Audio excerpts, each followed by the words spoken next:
Hello, I'm Linor Moudou in for Esther Gitwe-Ewart. Welcome to Africa 54. Here is what's coming up.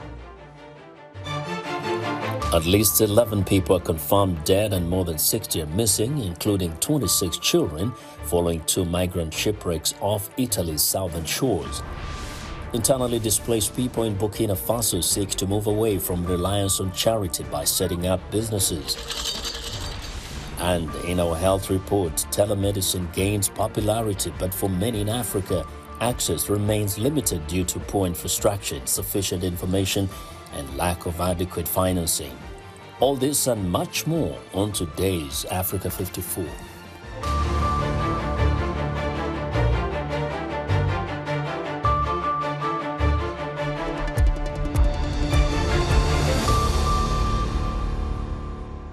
The bodies of 10 migrants recovered by a migrant aid group have been taken to the Italian island of Lampedusa.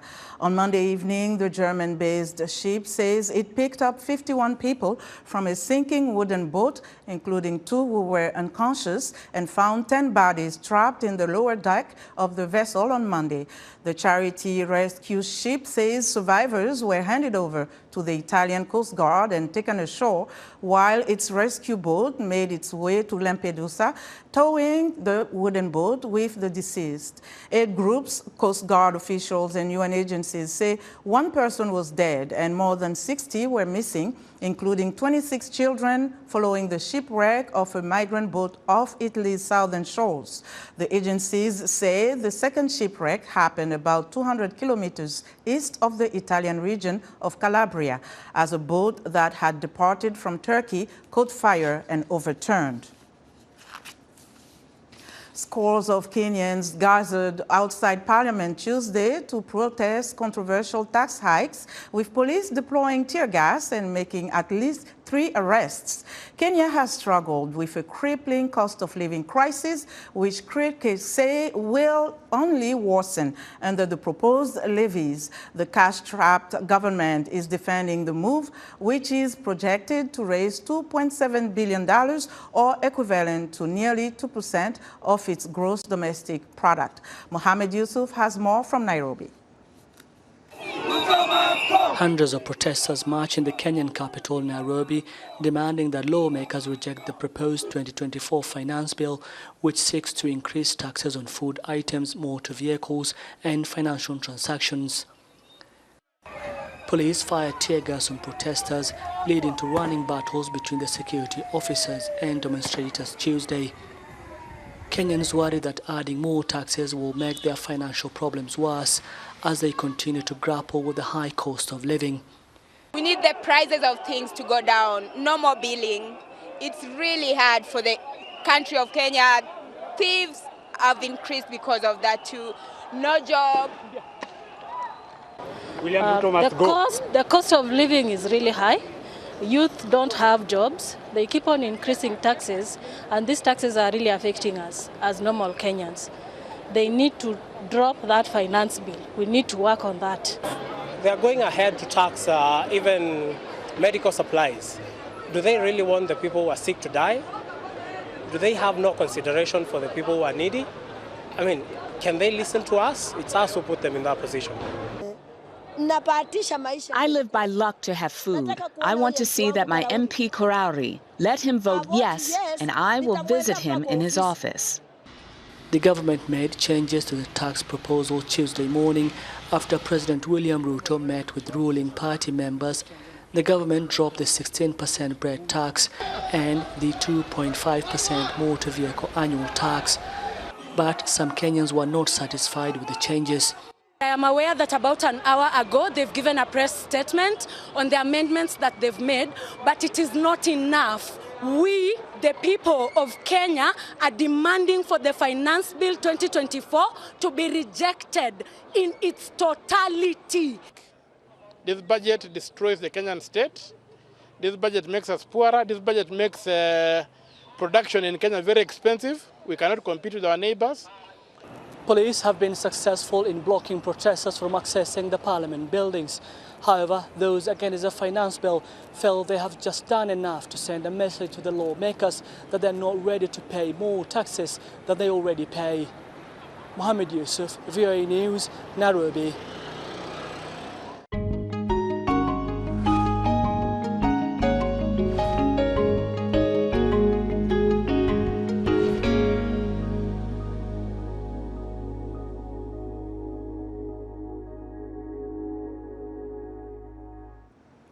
Burkina Faso is home to a large number of internally displaced people due to 8 years of insecurity. They live in various towns across the country, but in the capital, Ouagadougou, some are now trying to adapt by obtaining work or starting businesses instead of depending on charity. VOA's Gildas Da met with some of the IDPs and has this report narrated by Arzouma Compaoré.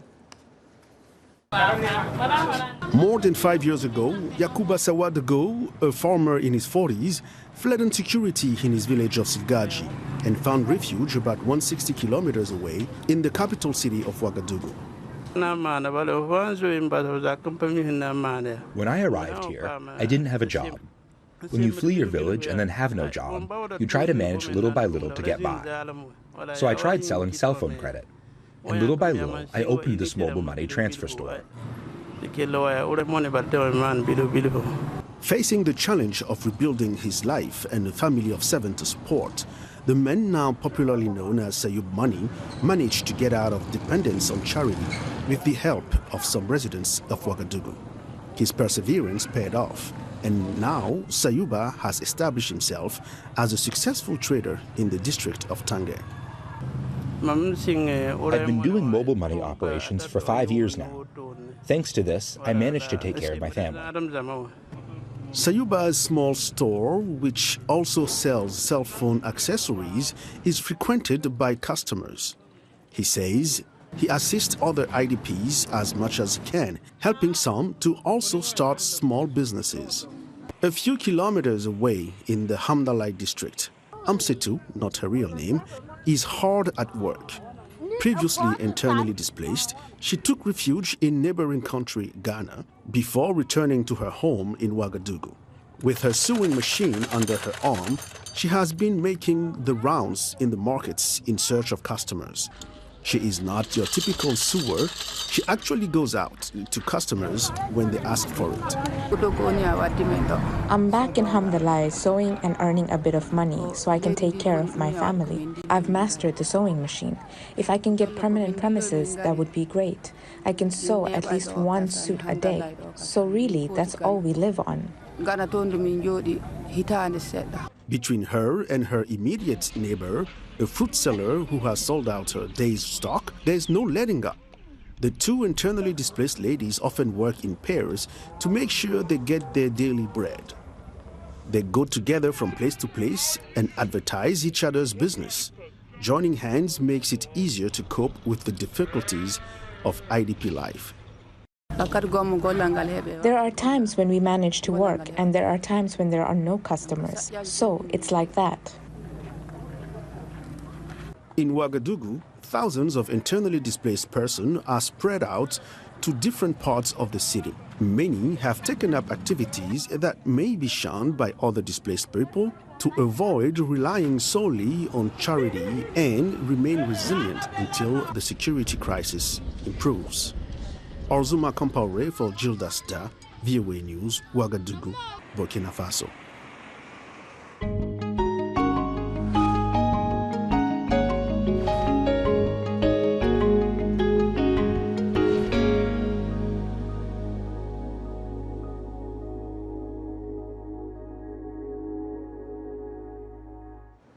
A senior U.S. defense official says Al-Shabab has reversed all Somali National Army gains made over the last 2 years and is now working with the Houthi militant group to expand its capabilities. Pentagon spokesperson also says the Houthis have attacked or threatened U.S. Navy and commercial vessels more than 190 times in the Red Sea and Gulf of Aden since November 2023. For more on these latest developments, let's go live to VOA's Carla Bab at the Pentagon. Hello, Carla. Tell us more about the collaboration between Al-Shabaab and the Houthis. What does it look like, and is it surprising?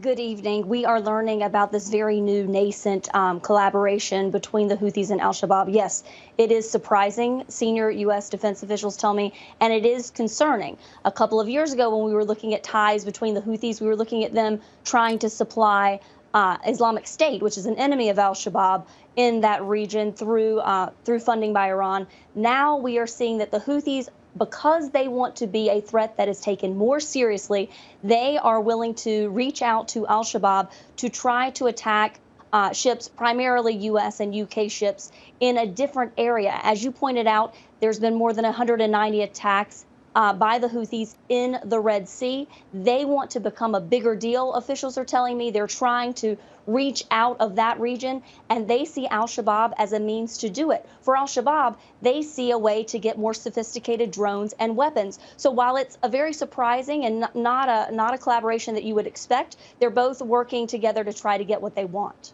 How are U.S. officials reacting to this latest development? Well, they're very concerned. They say that the Houthis have been doing this in the Red Sea and that the United States has been trying to stop them.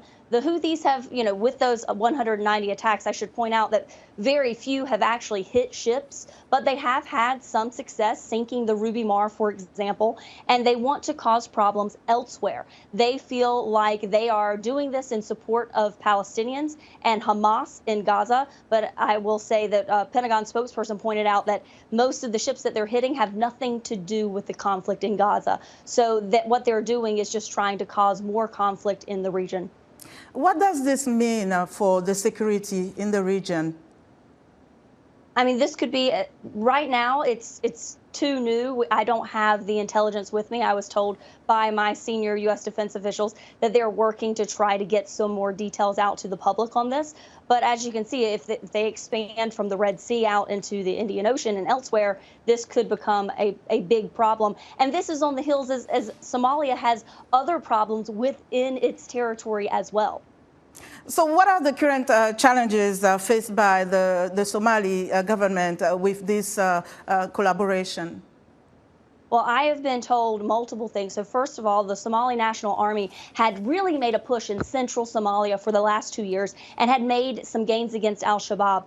But U.S. defense officials are saying now that those gains that were made over the last 2 years in central Somalia, those gains were reversed by Al-Shabaab in the last 6 months. That's a big concern because the international mission that's in there is set to leave in December. So officials are cautioning that help needs to come and help needs to remain. Now, I will say that the Somali National Security Advisor did reach out via X and said that this was rubbish, that the Somali National Army still maintains 90% of the gains that it's made. So they are pushing back with the extent that Al-Shabaab has made gains recently. But it's very concerning if you're someone who is on the side of the Somali National Army to see these losses adding up. Okay, Carla, thank you so much for joining us today.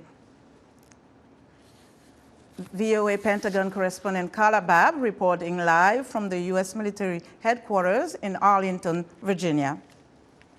Now, the U.S. Supreme Court last week struck down a ban on a gun accessory that allows many semi-automatic weapons to fire like machine guns. The decision keeps guns and gun owners at the center of this U.S. presidential campaign. VOA correspondent Scott Stearns has our story. Bump stocks are aftermarket additions that allow weapons to fire hundreds of bullets a minute. They were banned by then-President Donald Trump in 2018. This morning, we also completed the process to issue a new regulation banning bump stocks. Following a 2017 shooting at a music festival in Las Vegas that killed 60 people. The shooter used a bump stock to fire more than 1,000 rounds from a hotel window. Overturning that ban last week, the Supreme Court's conservative majority said the then-Trump administration overstepped its authority in outlawing bump stocks. The decision keeps guns a central campaign issue in this presidential election. The Trump campaign said Americans should respect the High Court's decision. On Friday, Trump told a birthday rally in Florida that his election will safeguard gun rights in the U.S. Constitution's Second Amendment. We got to get people, gun owners, you're not going to have your gun very long if you don't. because they want to take everything away. They want to take your guns away. They want to take your ammunition away. They want to destroy the Second Amendment. President Joe Biden's re-election campaign called on Congress to reinstate the bump stock ban. Vice President Kamala Harris. When we think about the decisions others are going to make in November, there's a clear contrast between where we stand and the former president. Let's not forget the former president literally said folks need to get over it. As it relates to the gun violence issue in America. So let's take this seriously. Let's understand that we all have the ability to weigh in on this important issue. Trump supporters in Congress back gun owners' rights to use bump stocks. The bump stocks, if you will, is really just a brace for people who have arm injuries, who still actively shoot. That doesn't mean that they're going to target citizens. It never has. Biden supporters in Congress say the Supreme Court decision will lead to more loss of life. Without a doubt. There'll be some future tragedy utilizing these bump stocks. And we will all ask ourselves, why is this necessary? Why do we have to live with this? Nearly a third of Americans say they own a gun, according to the Pew Research Center. Before November's vote, the High Court is expected to rule on another gun issue, this one concerning gun rights for people who are under restraining orders for domestic violence. Scott Stearns, VOA News. We're excited to hear what you think about Africa 54 and all our VOA Africa programs on our website at voaafrica.com. Still to come, how telemedicine is now a significant alternative in worldwide healthcare delivery.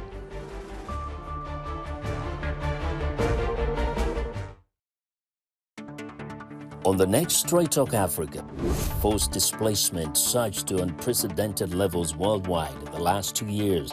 30 million of those displaced live on the continent. Some spend their life in the refugee camps. Others manage to find their way to a host country and often become agents of change. Join me, Vincent Makori, for an in-depth look into the plight of refugees on the next Straight Talk Africa.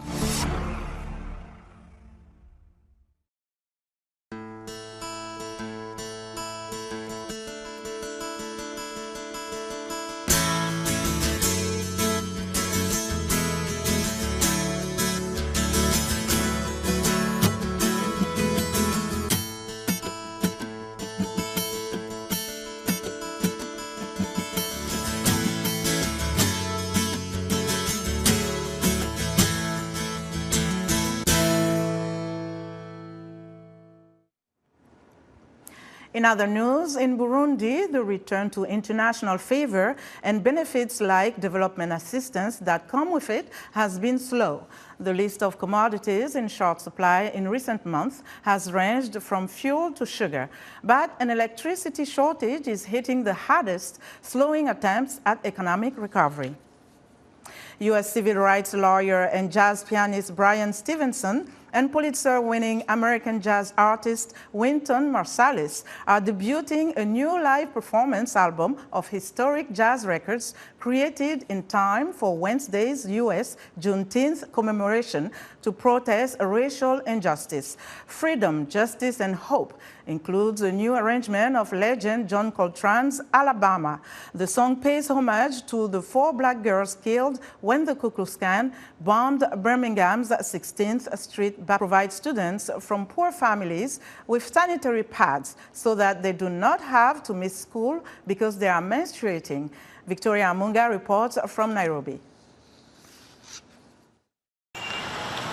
Often female students in Kenya who come from poor families are forced to miss school during menstruation because the price of sanitary pads out of reach. But the Kenyan aid group called Slum Sana launched an initiative at a Nairobi high school in May that provides free pads for female students.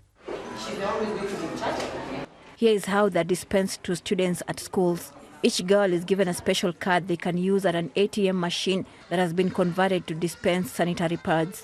Each girl is allocated at least 8 to 16 pads per cycle, meaning every time they want to use the pads, they can be able to do that as long as they have their cards.